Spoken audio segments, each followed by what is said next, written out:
এবার ভারতের জন্য নতুন চিন্তার কারণ হয়ে দাঁড়ালো বাংলাদেশ। আওয়ামী জামানায় যেসব জঙ্গিকে গ্রেফতার করা হয়েছিল, এবার তাদের জামিন দিতে শুরু করেছে বাংলাদেশ। ফলে এমন ঘটনায় নতুন করে চিন্তা বাড়িয়েছে ভারতের। সন্ত্রাস বিরোধী মামলায় জামিনে মুক্ত হয়েছেন আনসারুল্লাহ বাংলা টিমের প্রধান মুফতি জসিমউদ্দিন রহমানি। সোমবার দুপুরে কাশিমপুর হাই সিকিউরিটি কেন্দ্রীয় কারাগার থেকে ছাড়া পেয়েছেন তিনি। মুফতি জসিমউদ্দিন রহমানি বরগুনা সদর থানার খেজুরতলা গ্রামের নূর মোহাম্মদের ছেলে। প্রসঙ্গত, এই ভারত বিরোধী দলগুলি দীর্ঘদিন ধরেই পাকিস্তানের সাহায্যে এদেশে নাশকতার কাজ চালিয়ে যাচ্ছে। ফলে চিন্তা বাড়ছে নাশকতার। জসিমউদ্দিনের বিরুদ্ধে 2008 সালে 6 ফেব্রুয়ারি উত্তরা পশ্চিম থানায় সন্ত্রাস বিরোধী আইনে মামলা হয়েছিল। ওই মামলায় রবিবার 25 অগস্ট আদালত থেকে জামিন পান তিনি। এছাড়া তার বিরুদ্ধে থাকা 3টে মামলাও প্রত্যাহার করা হয়েছে। প্রসঙ্গত, 2013 সালের 15 ফেব্রুয়ারি রাতে রাজধানীর পল্লবী থানার পলাশনগরে নিজ বাড়ির সামনে ব্লগার রাজীব হায়দারকে কুপিয়ে হত্যা করা হয়। এই ঘটনায় রাজীবের বাবা পল্লবী থানায় মামলা করেন। রহমানিকে 2013 সালের 12 অগস্ট বরগুনা থেকে গ্রেফতার করা হয়। ব্লগার রাজীব হায়দার হত্যা মামলায় তাকে 5 বছরের কারাদণ্ড দেয় ঢাকার একটি আদালত।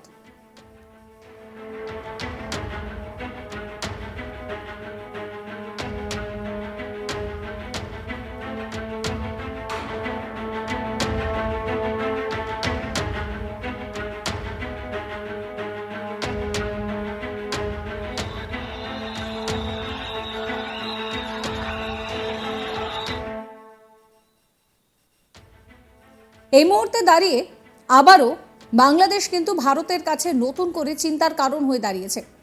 তার কারণ হচ্ছে, আওয়ামী জামানায় যে সমস্ত জঙ্গিকে গ্রেফতার করা হয়েছিল, এবার তাদেরকে জামিন দিতে শুরু করেছে বাংলাদেশ। ফলে এমন ঘটনায় নতুন করে চিন্তা বাড়ছে ভারতের। সন্ত্রাস বিরোধী মামলায় জামিনে মুক্ত হয়েছেন আনসারুল্লাহ বাংলা টিমের প্রধান মুফতি জসিমউদ্দিন রহমানি। সোমবার দুপুরে কাশিমপুর হাই সিকিউরিটি কেন্দ্রীয় কারাগার থেকে ছাড়া পান তিনি। মুফতি জসিমউদ্দিন রহমানি বরগুনা সদর থানার খেজুরতলা গ্রামের নূর মোহাম্মদের ছেলে।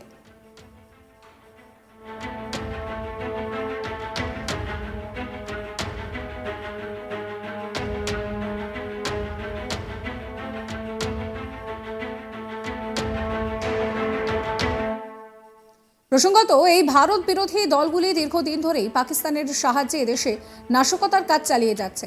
ফলে চিন্তা বাড়ছে নাশকতার। জসিমউদ্দিনের বিরুদ্ধে ঠিক কি অভিযোগ রয়েছে বা কি অভিযোগ করা হয়েছিল সেটাই আপনাদেরকে জানাবো। 2008 সালের 6 ফেব্রুয়ারি উত্তরা পশ্চিম থানার সন্ত্রাস বিরোধী আইনে তার বিরুদ্ধে মামলা হয়েছিল। ওই মামলায় রবিবার 25 অগস্ট আদালত থেকে জামিন পান তিনি। এছাড়া তার বিরুদ্ধে থাকা 3টি মামলাও প্রত্যাহার করা হয়েছে।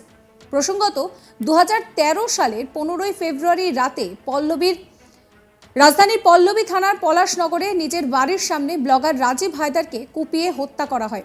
এই ঘটনায় রাজীবের বাবা পল্লবী থানায় মামলা করেন। রহমানিকে 2013 সালের 12 অগস্ট বরগুনা থেকে গ্রেফতার করা হয়। ব্লগার রাজীব হায়দার হত্যা মামলায় তাকে 5 বছরের কারাদণ্ড দেয় ঢাকার একটি আদালত।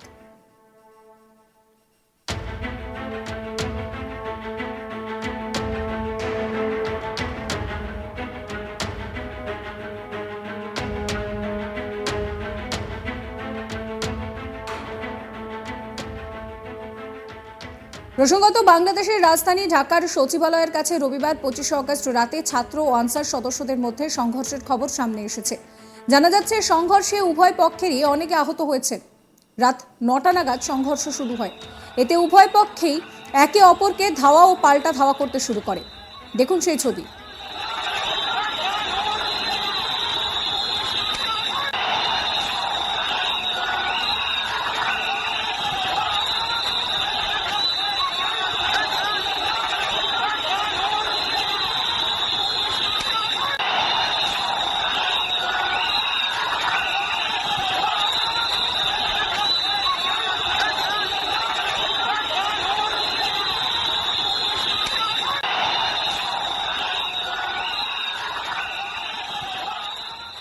পরিস্থিতির অবনতি দেখে পুলিশ শক্তি প্রয়োগ করে এই ভিড়কে নিয়ন্ত্রণ করার চেষ্টা করে। রবিবার রাতে নিরাপত্তা বাহিনীর উপস্থিতি সত্ত্বেও ছাত্র এবং আনসার সদস্যদের মধ্যে সংঘর্ষ চলতে থাকে। কয়েক রাউন্ড গুলির শব্দও শোনা যায়, যাকে কেন্দ্র করে আতঙ্ক ছড়ায়। ভিড় ছত্রভঙ্গ করতে পুলিশ গ্রেনেডও ব্যবহার করে। এদিকে রবিবারই ছাত্রলীগের এক নেতার মৃত্যুর খবর সামনে এসেছে। ভারতে পালানোর সময় মৃত্যু হয় তার, সূত্র সেটাই দাবি করছে। বাংলাদেশের স্থানীয় মিডিয়ার প্রতিবেদন থেকে জানা যাচ্ছে, ঢাকা বিশ্ববিদ্যালয়ে বিভিন্ন ছাত্রাবাসের শিক্ষার্থীরা আনসার সদস্যদের বিরুদ্ধে সচিবালয়ের দিকে মিছিল করে রাজু স্মৃতি ভাস্কর্যে জড়ো হতে শুরু করে। ছাত্ররা আনসার সদস্যদের স্বৈরাচারের দালাল বলে আখ্যা দিচ্ছিল। এই পুরো ঘটনার অনেক ভিডিওই সামনে এসেছে, যাতে ভিড়কে ছত্রভঙ্গ করতে দেখা গিয়েছে।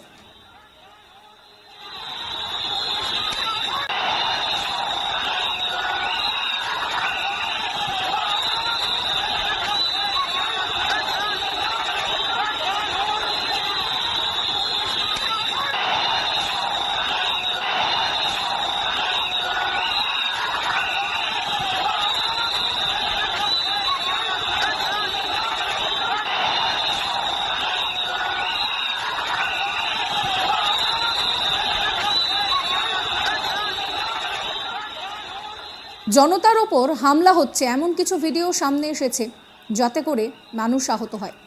ঢাকার শিক্ষার্থীদের সঙ্গে আনসার সদস্যদের বিরোধের কারণ ছিল ছাত্র বৈষম্য আন্দোলনের সদস্যরা। অন্তর্বর্তী সরকারের উপদেষ্টা এই মুহূর্তে দাঁড়িয়ে নাহিদ ইসলামকে আনসার সদস্যরা আটক করেছিল। তার সঙ্গে অন্য সমন্বয়কারী সার্জিস আলম, হাসনাত আবদুল্লাহ সহ অন্যান্যদের সচিবালয়ে আটক করা হয়। আনসার সদস্যদের এই কর্মকাণ্ডে শিক্ষার্থীরা ক্ষিপ্ত হয়ে ওঠে। প্রসঙ্গত, আনসার বাহিনী 12 ফেব্রুয়ারি 1948 সালে প্রতিষ্ঠিত হয়। 16 জুন 1948 সালে কাজ করা শুরু করে।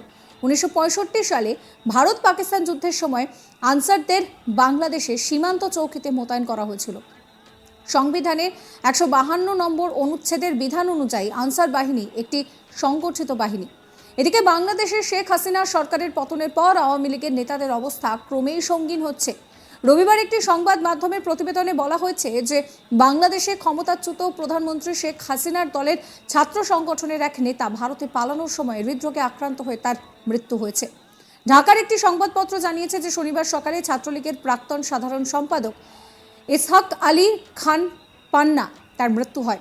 খবরে বলা হয়, পান্নার ভাইপো চিরপাড়া সাতরিয়া ইউনিয়ন পরিষদের সাংগঠনিক সম্পাদক ও কাউখালী উপজেলা আওয়ামী লীগের সম্পাদক, তিনি তার কাকার মৃত্যুর খবর জানিয়েছেন।